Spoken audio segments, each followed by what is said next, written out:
Then Elmar Brok interfered already, so we could invite him to go on now. And I have not to present to you Elmar Brok. You all know him. He came to the European Parliament in 1980, and he is has been the longest serving member of the European Parliament.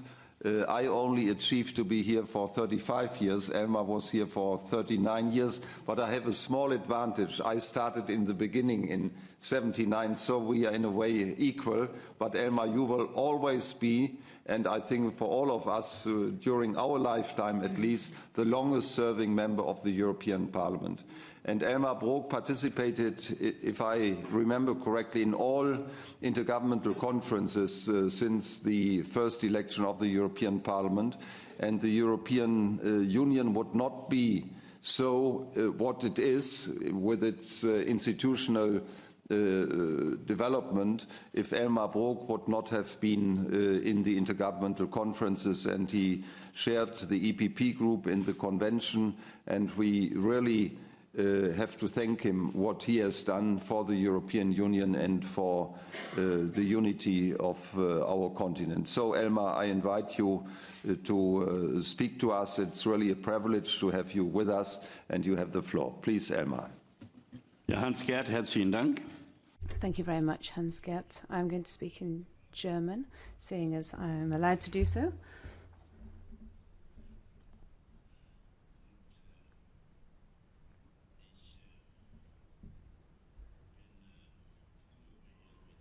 Now, I'm very pleased to be here today to speak with all of you and to be able to share my considerations. Now, I did interrupt Heidi, but I am very grateful for her speech. Now, the Spitzenkandidat procedure is set out in the Lisbon Treaty as a obligatory procedure.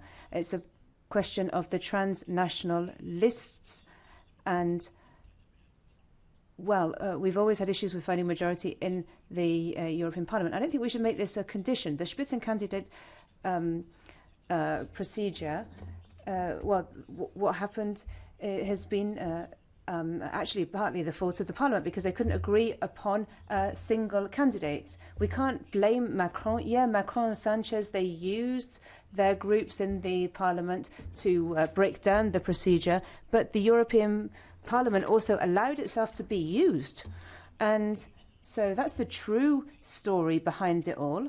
It wasn't, and the Parliament here really didn't actually, failed to take up the rights that it actually has. And that's quite brutal, I know, but I have to say it how it is.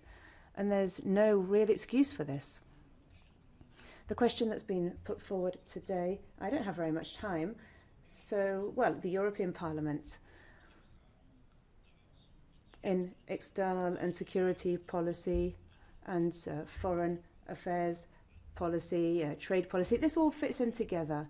And we've got a common instrument for this. Now, in several areas, just a few areas, it also has the right to put forward laws, and for example, for neighbourhood policy, pre-accession strategy, development policy, and thank goodness,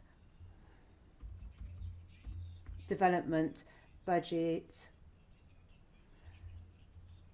and it can have an influence in those areas as well. So, when the executive hand has its priorities in the foreign arena,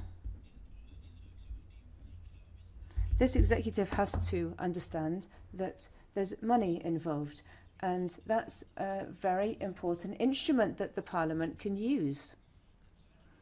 The second point where the European Parliament has a legal influence is the third country treaties, not just trade treaties, but any of the treaties or agreements that we make with the third countries, and they have to be ratified by the European Parliament. And this is a lever that we can use to develop our work in the Parliament. Now, when the executive is able to do so, they try to make sure they do everything in line with the Parliament, because the Parliament has to agree to money, and they can say to their partners, their negotiating partners, you have to do something, because otherwise the idiots in the Parliament won't do what you are asking them to do. So the European Parliament can use its influence when it needs to. And so we can end up in this good cop, bad cop game in the Parliament in order to strengthen our position as the European Union in our third countries. And sometimes it's been done, but really not enough, because from the side of the executive, particularly when the council gets involved, they prefer to actually lose advantages than to treat the Parliament well. It's a stupid way of acting, and it has been done by the Commission and the Council on many occasions. Now, the next point as well is that the Council, and well, we've seen failures in this area. The way in which we deal with certain documents that are classified. I think that it's long time to go to the European Court of Justice, because the executive hand doesn't really respect our rights, and the Parliament has for far too long just accepted this. Now, before the elections, we realised that we were going to have that the negotiations were going to break down, and we've got the special committee as well that's led by the Parliament. We've got the committee, we've got other committees, and how we deal with these classified documents and access to these classified documents. Well, as always, we don't use. It's not just the case that we don't use our right to classified documents, but with Mogherini, we have actually been even worse in requesting access to the classified documents that we have right to. And the Parliament doesn't do enough to demand that its rights are respected. In 2010, when the External Action Service was set up with the Parliament and the Commission, we had a sharing out of positions for foreign affairs, foreign issues. So to what extent, what would be from the member states, what would be from the External Action Service, what would be from the Parliament. And I've seen that increasingly over the past years, the most important positions are being filled by representatives from the Council, and they have the upper hand, because in the treaty it says that there has to be a type of key, and the Parliament isn't asking for the key to be given over to them by the Commission. And so we haven't really been taking the opportunity to take the possibilities that we have from the External Action Service. Now, why? Well, why haven't we been able to do this? Well, if a national diplomat has a position in the External Service, then they can decide themselves what service is taken up. Now, it's only for a period, for one particular period, and it can be extended once. Why can that be done? Well, the national foreign services want to keep their loyalties all under one roof. And so this means that with this method, they want to stop there being European loyalty in diplomatic services. I mean, it's quite a simple story. And when the Parliament and the Commission don't deal with this, then their positions get increasingly worse. And that's to do with what happens when we get ambassadors coming into the national foreign services. If we see the stronger role that is being played, where we've got national representatives in the BSC,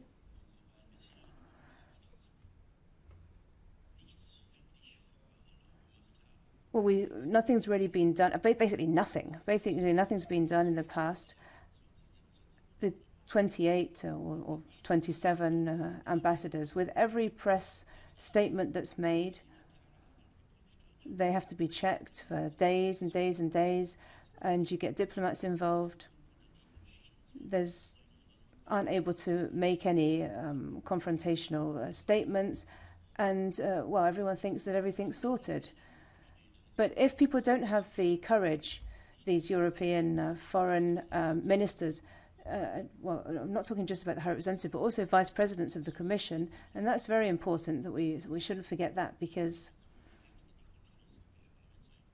these people are very closely linked to what happens in the Parliament and the control we have in the Parliament.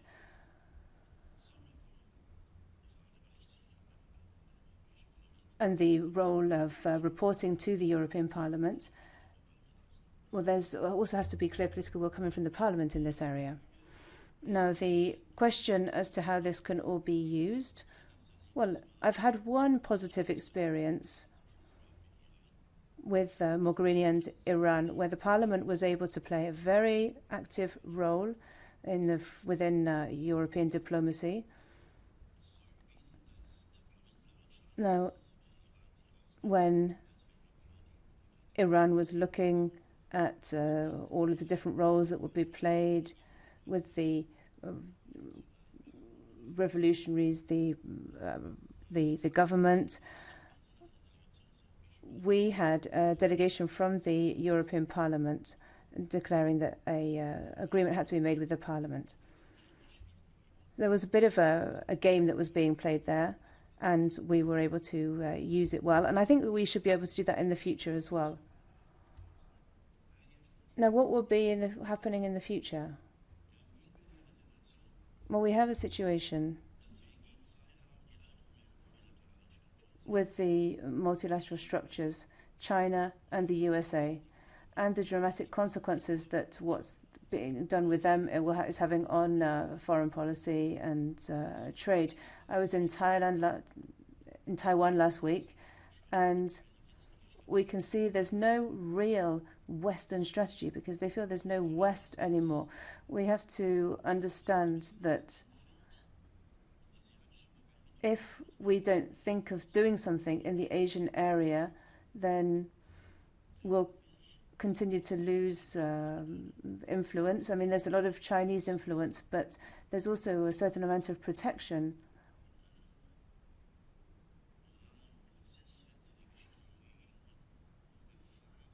With a normal process where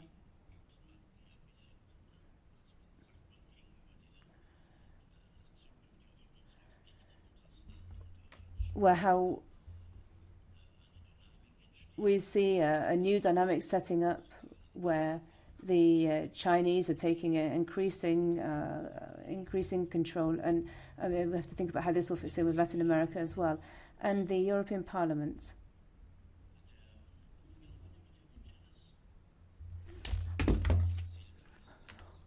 Well, we have to think about as well what we did back in the day when we had East against West. The G2 now is China and the USA, and this it's not just to do with the negotiations on treaties, but we also have to look at what we've done with Japan, about how with all countries we've had a role-based multilateral way of working with bilateral treaties and drawing up cooperation, which is leading to a multilateral way of working. We are no longer controlled by rules, but about power and own interest. The Americans they just set out to destroy using trade rules. And the Chinese, well, they have internal pressure, and they also take trade possibilities. And so we see these two blocks basically just using power. And in Europe, can we draw up a European policy to deal with these geopolitical situations now? With the TTIP, we had issues there, and with Vietnam, Mercosur, Australia, all these negotiations are going very quickly, and I wonder whether we're in a position to be able to deal with all of these concepts. Security policy with the Americans, well, that's difficult, but we are still the largest negotiating power in the world, and if we want to set up a multilateral system that is capable of having an influence in the WTO, if the WTO wants to, then we have to be able to set up the policies and measures that we want, and these sanctions and this policy of pressure that needs to be put aside. Now, this means that the European Parliament needs to also understand the geostrategic games. Let me give you an example. I know that some people are aware, and this is what we're doing with Mercosur. We've got this geostrategic point of view. Mercosur isn't just Brazil. We've got an entire agreement with Mercosur. There are other countries involved. Now, just because we've got Brazil and Bolsonaro, that's also going to affect the other countries, because Mercosur isn't just Brazil and Bolsonaro. We're probably in agreement that we need to have environmental protection there, and we want to do that. And we know that that's probably not going to be respected by Bolsonaro. But if it's not, if we don't ratify everything for Mercosur, then the only winners are going to be either Warsaw, either Russia or China.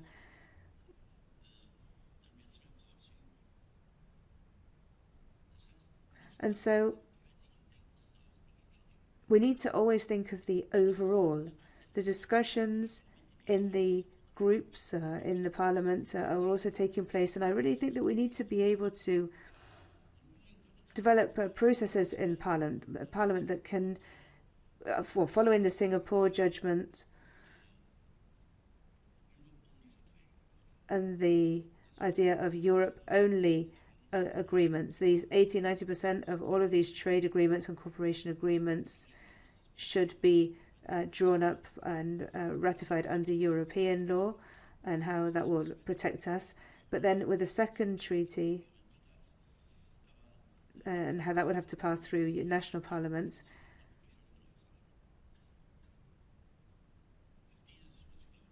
now this is something I think that we need to think about.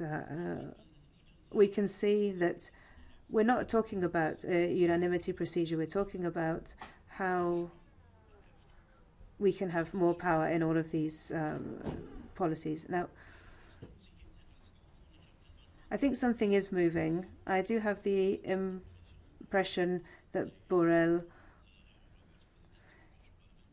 is understanding what his job is, what he has to do, and working with a constructive approach. Now, constructive means that, okay, I can have a reservation, but I don't necessarily want to block everything. And I think that's the right position to be taking. And then the Lisbon Treaty allows for the Council to have majority decisions in foreign policy areas if the High Commissioner has explained to the working party in the Council that everything has to be decided upon with a strategic position in the Council. And in the past 5 or 6 years, the Council has taken decisions, and these decisions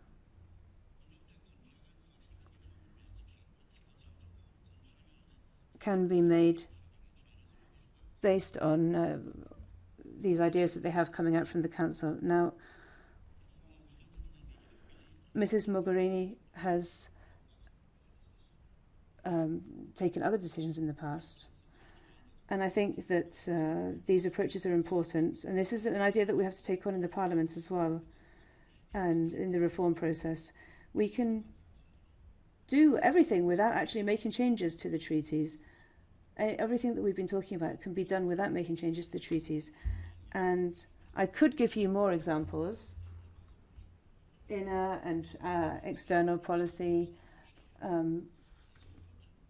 but we need to have more majority decisions using structured cooperation. The Parliament has fought for that. They fought for that in the Lisbon Treaty, and that has, since the United Kingdom, the foreign minister spoke about this, it's been used increasingly. This idea of the constructive reservation instead of just blocking everything. The permanent structured cooperation, Ursula von der Leyen, how there's going to be cooperation in this area.